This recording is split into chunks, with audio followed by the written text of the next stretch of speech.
ಚಿತ್ರದುರ್ಗದಲ್ಲಿಂದು ಕೇಂದ್ರ ಸಾಮಾಜಿಕ ನ್ಯಾಯ ಮತ್ತು ಸಬಲೀಕರಣ ರಾಜ್ಯ ಸಚಿವ ಎ ನಾರಾಯಣಸ್ವಾಮಿ 100 ಹಾಸಿಗೆಗಳ ತಾಯಿ ಮತ್ತು ಮಕ್ಕಳ ಆಸ್ಪತ್ರೆಯನ್ನು ಲೋಕಾರ್ಪಣೆ ಮಾಡಿದರು. ಯೋಜನೆ, ಸಾಂಖ್ಯಿಕ ಹಾಗೂ ಜಿಲ್ಲಾ ಉಸ್ತುವಾರಿ ಸಚಿವ ಡಿ ಸುಧಾಕರ್, ಶಾಸಕ ಕೆಸಿ ವೀರೇಂದ್ರ ಪಪ್ಪಿ ಸೇರಿದಂತೆ ಮತ್ತಿತರರು ಉಪಸ್ಥಿತರಿದ್ದರು.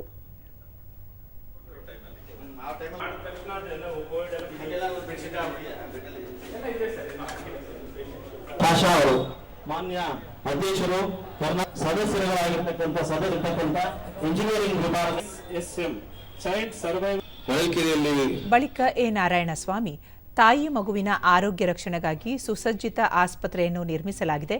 ವೈದ್ಯರು ಸೇವಾ ಮನೋಭಾವನೆಯಿಂದ ಕೆಲಸ ಮಾಡಬೇಕು, ಜನರ ನಂಬಿಕೆಯನ್ನು ಉಳಿಸಿಕೊಳ್ಳಬೇಕು ಎಂದು ಸಲಹೆ ನೀಡಿದರು. ಜೊತೆಗೆ ಈ ಭಾಗದಲ್ಲಿ ಆಯುಷ್ಮಾನ್ ಭಾರತ್ಗೆ ನೋಂದಣಿ ಆಗಿರೋದು 2,20,250 ಮಂದಿ ಆಗಿದ್ದಾರೆ. ಇದುವರೆಗೂ 51 ಕೋಟಿ ರೂಪಾಯಿ ಹಣ ಈ ಒಂದು ಯೋಜನೆಯಲ್ಲಿ ಹಣ ಬಿಡುಗಡೆಯಾಗಿದೆ.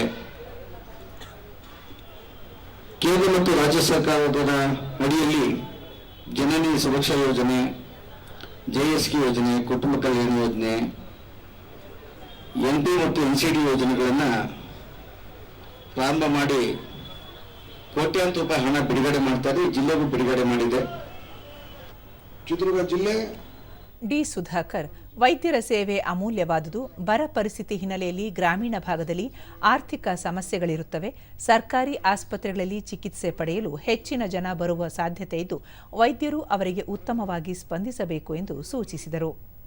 ಈಗಾಗಲೇ ಡಾಕ್ಟರ್ ಮಾತಾಡ್ತಾ ಹೇಳಿದ್ರು, ಆದಷ್ಟು ಪೇಷಂಟ್ಸ್ನ ತಕ್ಷಣ ನೋಡಿದ ತಕ್ಷಣ ಬೇರೆ ಕಡೆ ದಾವಣಗೆರೆಗೆ ರೆಫರ್ ಮಾಡೋದು, ಬೆಂಗಳೂರಿಗೆ ರೆಫರ್ ಮಾಡಿಸೋದು, ಇದು ನಿಲ್ಲಬೇಕು.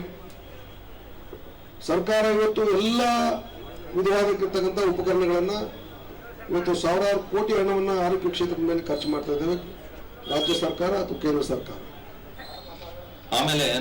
ವೀರೇಂದ್ರ ಪಪ್ಪಿ, ಈ ಜಿಲ್ಲಾಸ್ಪತ್ರೆಯಲ್ಲಿ 9 ಡಯಾಲಿಸಿಸ್ ಕೇಂದ್ರಗಳು ಕಾರ್ಯನಿರ್ವಹಿಸುತ್ತಿದ್ದು, ಕಣ್ಣಿಗೆ ಸಂಬಂಧಿಸಿದ ಚಿಕಿತ್ಸೆ ದೊರೆಯುತ್ತಿದೆ ಎಂದು ಹೇಳಿದರು. 15 ರಕ್ತ ಬ್ಲಡ್ ಕ್ಯಾಂಪ್ಸ್ ಇಲ್ಲಿ ನಡೀತದೆ. ಎಂಆರ್ಐ ಸ್ಕ್ಯಾನ್ಗಳು ಸುಮಾರು 3,000 ಸ್ಕ್ಯಾನ್ಗಳನ್ನ ನಾವು ಇವತ್ತು ಮಾಡ್ತಾ ಇದ್ದೀವಿ. ಅದಕ್ಕೆ ಏನೇನು ಉಪಕರಣಗಳು ಬೇಕು ಎಲ್ಲವೂ ನಮ್ಮಲ್ಲಿ ಇರುವಂತದ್ದೇ. ಸಹಜ ಹೆರಿಗೆಗಳು ಸುಮಾರು 600-700 ಆಗ್ತಾ ಇದೆ. ಒಟ್ಟು ಸುಮಾರು 1,500 ಹೆರಿಗೆಗಳು ಇಲ್ಲಿ ಆಗ್ತಾ ಇದೆ.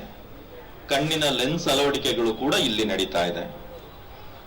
ಹಾವು ಕಡಿತ ಮತ್ತು ಶ್ವಾಸಕೋಶ, ಹೃದಯ ಸಂಬಂಧಿತ ಕಾಯಿಲೆಗಳು ಎಲ್ಲದಕ್ಕೂ ನಮ್ಮಲ್ಲಿ ಚಿಕಿತ್ಸೆ ಇದೆ. ಇಷ್ಟು ಎಲ್ಲವನ್ನು ಕೂಡ ಇವತ್ತು ನಮ್ಮ ಜಿಲ್ಲಾಸ್ಪತ್ರೆ ಸುಮಾರು 100 ವರ್ಷ ಹಳೆಯದಾಗಿದ್ರು ಕೂಡ ನಮ್ಮಲ್ಲಿ ಇದೆಲ್ಲ ಸೇವೆಗಳನ್ನ ನಾವು ಇವತ್ತು ಒದಗಿಸ್ತಾ ಇದ್ದೀವಿ.